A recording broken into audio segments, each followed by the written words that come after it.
Hi everyone and welcome to the first part of our tutorial series called TyFLOW for ArchViz. My name is Abdi for asART 3D and motion graphics. In this tutorial series I would like to show ArchViz designers rather than VFX designers how to use TyFLOW in their everyday project, how you can benefit from it by creating stuff and bringing some diversity and some uniqueness into your everyday project. But before we jump into that and create stuff, I would like to show those of you who maybe didn't have a chance to know what TyFLOW is, which I guess are about 3 to 5% of you guys, not more. But I'm gonna bring it to the download page, how you can download it, how you can install it, and then make a short intro, a really brief intro, and show you how it is working. So what is the general workflow and how we can create stuff and set up our simulations we want. So before we do anything, we just go to TyFLOW webpage, that is pro.tyflow.com, and there you can go to get TyFLOW and it will bring you to this section. Now, here you have the possibility to select from between the free and the pro version. Everything I'm going to do will be possible with the free version as well. And here, if you are asking what TyFLOW is a short explanation of it. It can't be explained, to be honest. TyFLOW has so many features that it is difficult to enumerate them all in a single list. While it started as a single particle simulation tool, its reach has now expanded into many key places within VFX pipelines worldwide. Over the past few years, it has been used in games, advertising, television, and film, and it is now a workflow staple for many 3ds Max users. To get a glimpse of its broad capabilities, you can browse official docs, download over 100 official example scene files, or check out the official Instagram page. This is exactly what we're going to do. So it is really hard to say what it is.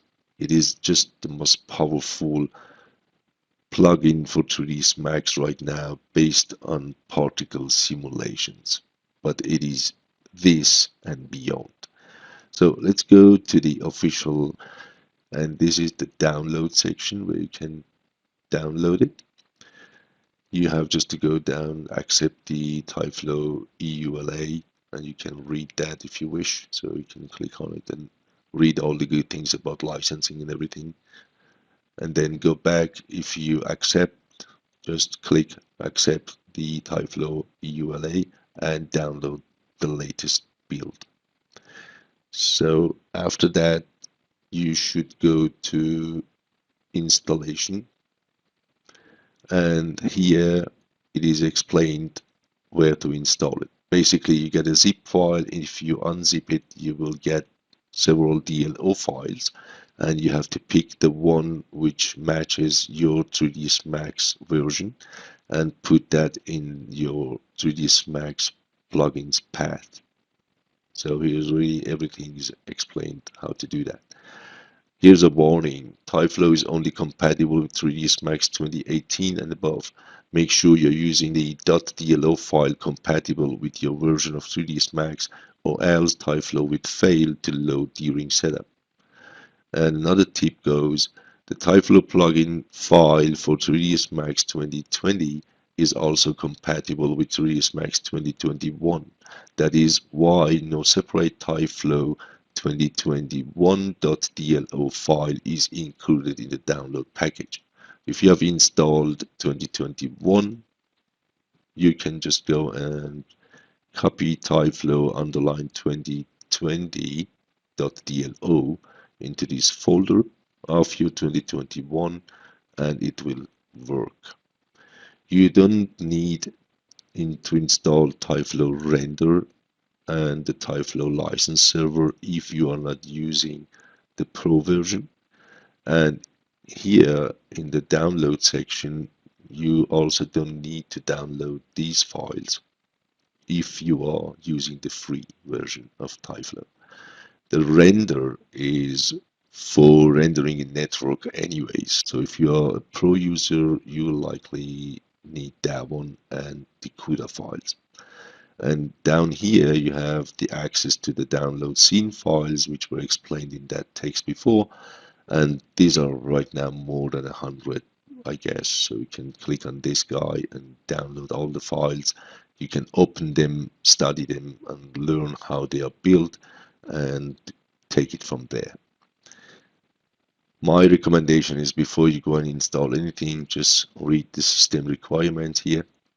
Just make sure everything is fine and then go and install your TyFLOW version. After you have installed it, you can run 3D Studio Max, go to your Create stack on the geometry, and you're going to find the button TyFLOW, so you can click on it, and then one click in your scene, and that will add TyFLOW object into your scene. And now we can go to the modifier stack, open the editor, and here is where everything actually happens and where we set up all these simulations. Every simulation in TyFLOW will start with so-called BERT operator. So down here you have tons of operators to select from, and each individual one is doing something else.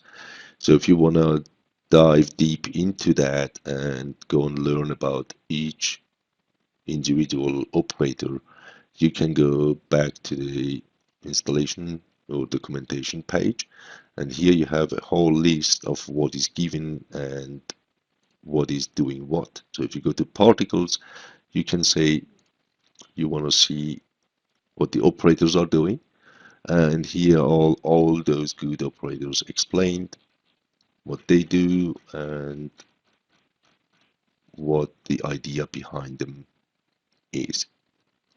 So if you want to know more about them, you can find everything right in here. But for now, I'm going to just show you how the workflow is when we want to create something in TyFLOW, and then we're going to take it from there. So as I said, we can go and start with the BERT operator, and if you select each one, you're going to have a description here. And when I go to the BERT, it says the BERT operator is the simplest operator for creating new particles over time. So I can drag and drop it into my editor. And then here are some parameters I can change. The start and the end time, if you wish.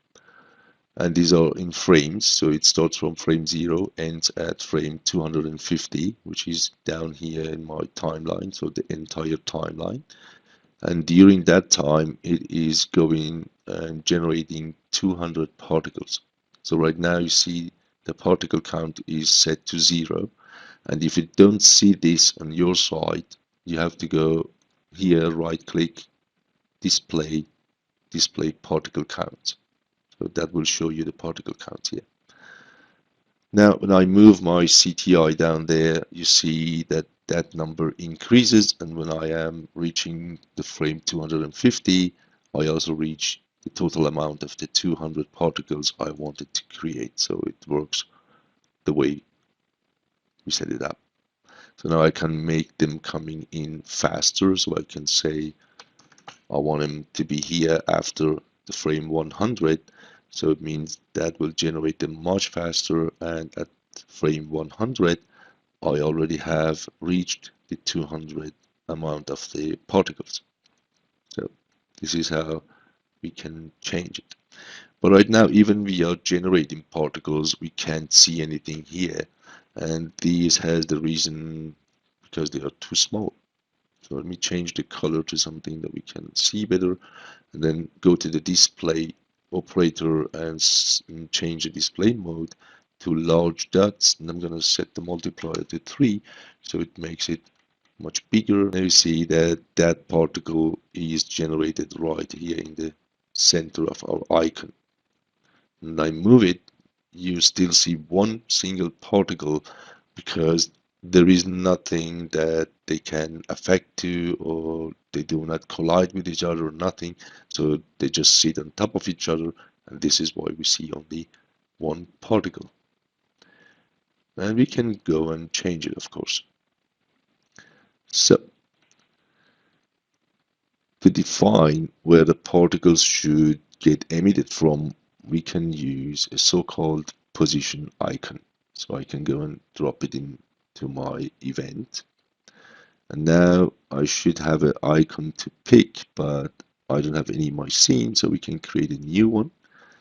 So click and create new, and that creates a new icon. And when I move that, you see that that yellow dot is now moving with it. So this is now what TyFLOW uses as the starting point to generate our particles from. Now when I move it, you're going to see all of those 200 particles getting generated until the frame 100, and after that none of them is generated anymore. So that stops generating. But they're just now sitting on top and right on the surface here. And the reason why they are sitting and or scattered all over the surface is because of the location setting. So we can set the location to pivot. It goes back to the center. Now all the particles are again generated right in the center and sitting on top of each other, so we can't see them again.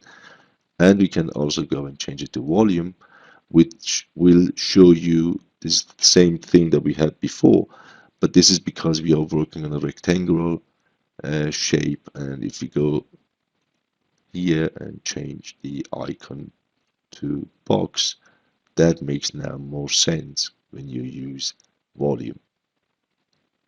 So let me go back to rectangle and set it back to surface. And now they're just sitting there, nothing else happens.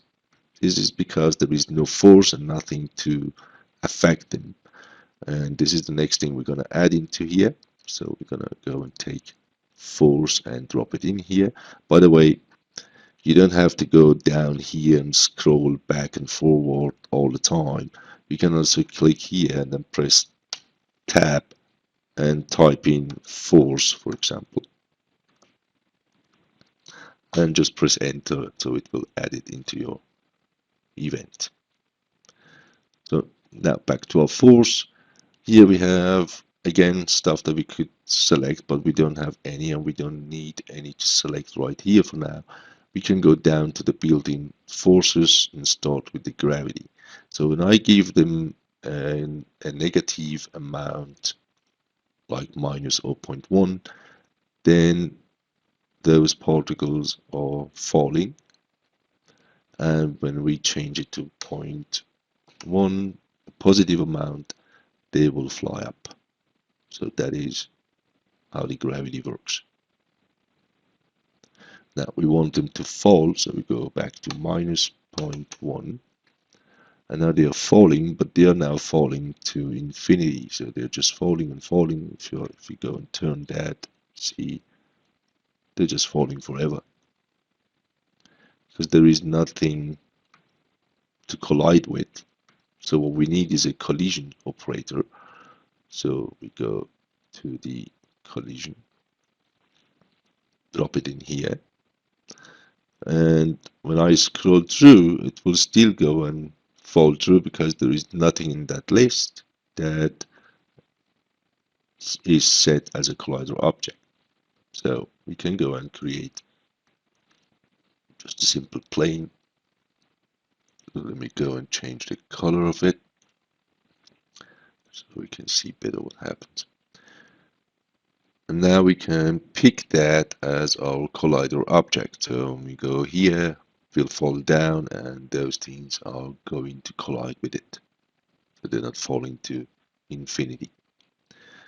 We can also have several objects as our collider objects in here. We can create another box, for example. So I'm going to create a box. Like that.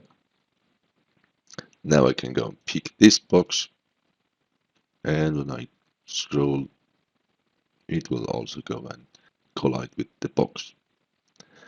Now we can change the shape of this box, for example. Just bring it up. So we have a ramp. And then if you scroll through, you're going to see that they are sliding down. But they are sliding pretty slowly right now because the collision operator has a friction parameter, and we can go and change it. Right now it is set to 50%, and when we go and bring it down to 5, those particles will slide much faster. But now they're also sliding when they are hitting the ground, and this is not something that we want to happen. We want them to slide faster from this surface, but stay here when they are hitting the ground, so they shouldn't slide away. So for this, we can actually go and copy our collision and then paste it back here.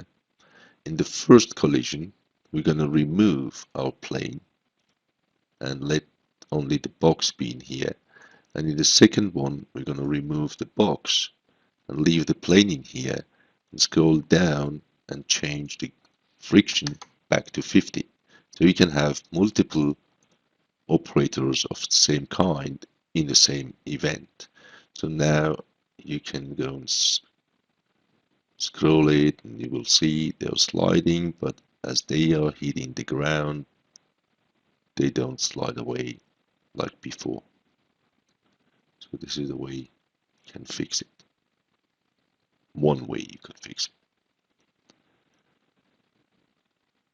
The next thing is we can send them to another event after they reached a certain property or after they went through one test. So we can say here in this collision, which is the plane, when they hit the plane, they should go to the next event and they should turn red. Just that we see that things are working. So now we can scroll it and you see that they are getting red and they are just flying up. So the reason for that is there is no gravity and no collision and nothing. So they don't actually know what to do and they do just random things. So in order to fix this, we need the collision with the plane here. So we can go copy and then click here and paste. We need the gravity as well. Now instead of copy and paste, you can just hold down shift and drag it in here, so it will create a copy. So now we have force and collision in our second event, and these guys which are getting or turning to red will also now have these forces and operators to work with. So now we scroll through, they just hit the ground and turn red and stay where they should. So this is how it actually works and how the events are getting linked together and how we can use several things to send them to the next event. So several properties or several conditions that we can use to create or to send them to the next event and do other stuffs with them and so on and so forth. So right now we are dealing with the particles themselves, so there is no shape and nothing fancy, it's just particles and some squares we're dealing with. But we can change the shape of them by adding a shape operator into our event. And the shape operator gives us the possibility to change these particles to several shapes, flat shapes like 2D shapes or volumetric shapes, 3D shapes. So in order to see that, we have to change display mode to geometry in both events. So it shows us the geometry of the shapes we are selecting. And now we can go and select circle, plane, or whatever. And here we have some 3D objects, some primitives like cubes, cylinders, spheres and stuff, and also stones, pebbles, splinters, twigs, and some other useful shapes we can select from. So I'm going to select these stones for now and let them fall, and everything looks actually pretty good. They're just too small, so press tab, type in scale, and add the scale operator in here just after the shape, and maybe we're gonna scale them up 300%, so we have some big stones here. That looks pretty good. So we're making a little bit smaller, 200 maybe. Yeah, that's all okay, but when I zoom in, I'm gonna see what happens. They all intersecting, so they go into each other and they do not collide with each other. They're not pushing each other away and nothing. So this is not an accurate result actually. So they should have some collisions between them and they should push each other away when they are colliding with each other. And the reason why they don't do that is because they don't have any physical properties. So we can add a particle physics operator into our event, and now you see they're pushing each other away. Shape radius is okay, but I would go and increase the multiplier to 1.2, so they have even better collision between each other.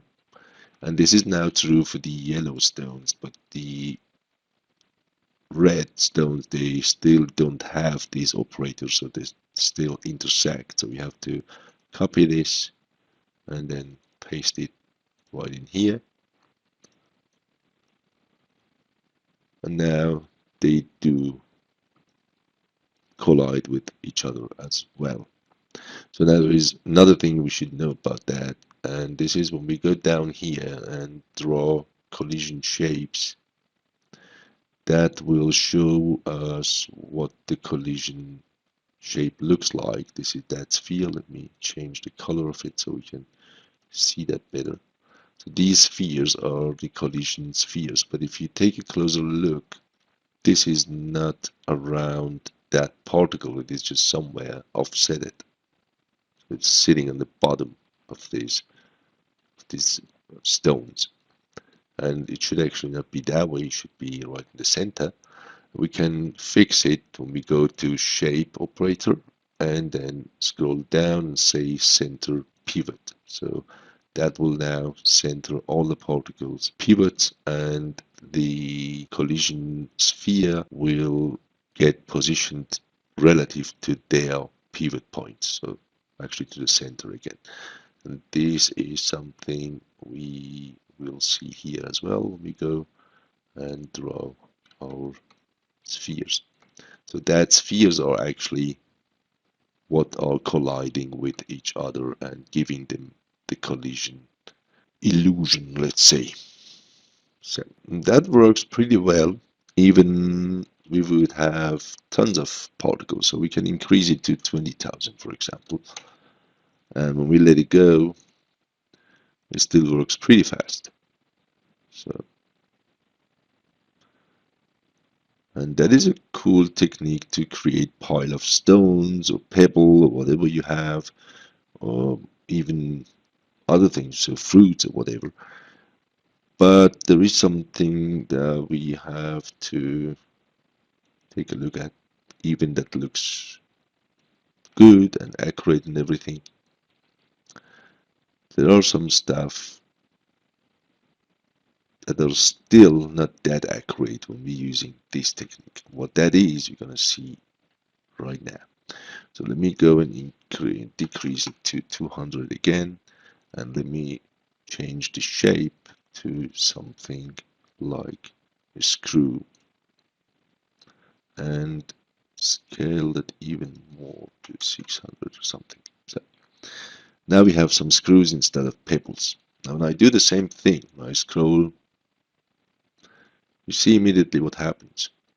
So they're just falling all in the same direction, which is pretty unnatural. And when they are landing on the ground, look what that looks like.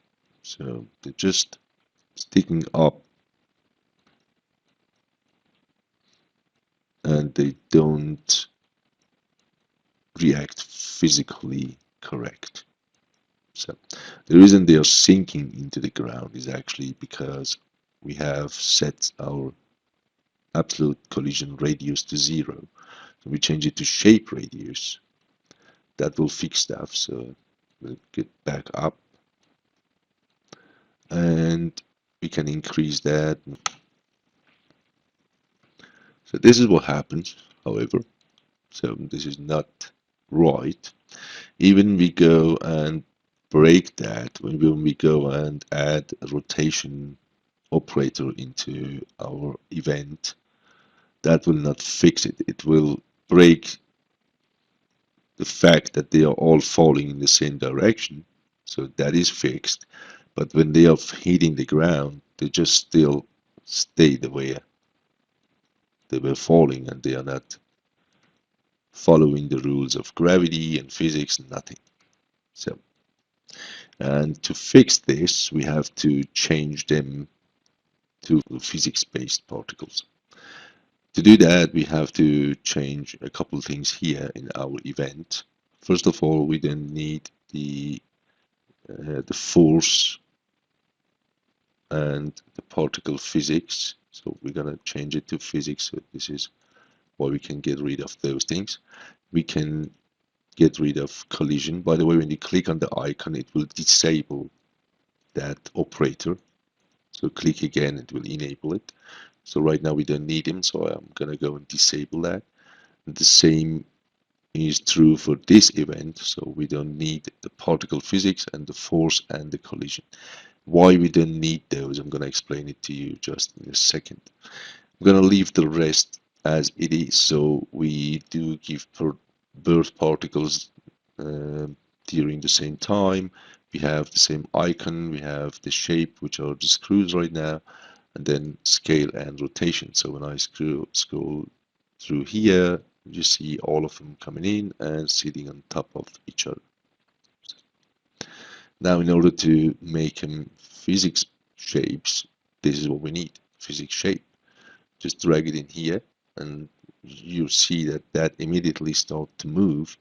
And when we go to our TyFLOW and go to the physics rollout, you see the gravity and the collider or ground collider are already set as activated. So that gives those physics shapes the gravity and the collision with the ground, which is the grid in our scene and not the plane that we have. So those things are already given. And the next thing that you can just recognize is how well they now react to all the physical things like gravity and collision, and everything is working really, really fine. We get more accurate results by changing the time step here to a half of a frame, for example. For that kind of animation, that is good enough. So it gives you more accurate results. You can actually go and change it down to 132, which will mean that it will just create subframes between those two frames. So between 1 and 0, there will be one extra frame right now. If we go to quarter, that increases that and calculates it even more accurate. So that is always based on the speed and the size, the shape and everything. So this is something that we're going to change in several cases, several times maybe, especially if it is something like cloud simulation and stuff like that. That is very important in that case. But for the physics, it gives you just really good results, the accuracy. So this is the difference between having those physics shapes or not having them. And now, as you see, it is not colliding with this box. So in order to make some physics collision, we need the physics collision operator. And we can go and change this operator. Oh, sorry, not change it, but add the box into that list of the collision operator. And now those physics particles will go and collide with the physics shapes. And they are still sticking on top of that, so the friction is just too high. And here we have the same, we have the friction. I can go and change it to 0.05 and change that to 0.05, and now they're gonna slide much faster from that surface. So, and that is actually the workflow in TyFLOW. So we have events that we are creating. We give the particles based on several different things that we can do. So we can set the icon, then we can add shapes to them. We can also do our own shape, so we can create something like a ring or whatever, and then add this to our list, remove the screw, and now it will go and take that guy. Let me turn off scale because that's going to be too big. So now these guys are now our shapes. So as simple as that. And that will become pretty handy when we start to create our items. So this is actually how it works. This is what the workflow as such is. There are many things you can do with it. We can, for example, send them to a new event when they are hitting the ground. So we can do the same thing. We can go and say, okay, for our collision, we have the box here, but we can go and copy this and paste it, create another one, remove the box, pick that fluor, just the plane, and now send them to a new event like we did here. And in this event, we just want them to break and we want them to collide with our ground. So shift drag makes a copy. And now let's see what happens. Let's change it again to red or orangish or something. So the particles are coming and falling and hitting the ground. They just break into pieces.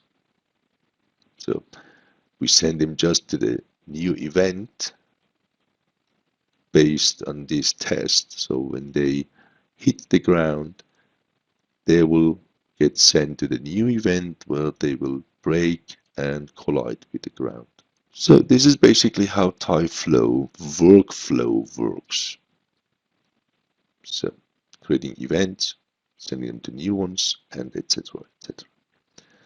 And in the next part, we're gonna go and use the same techniques shown here to create some interesting assets for our library that we can use in our everyday project.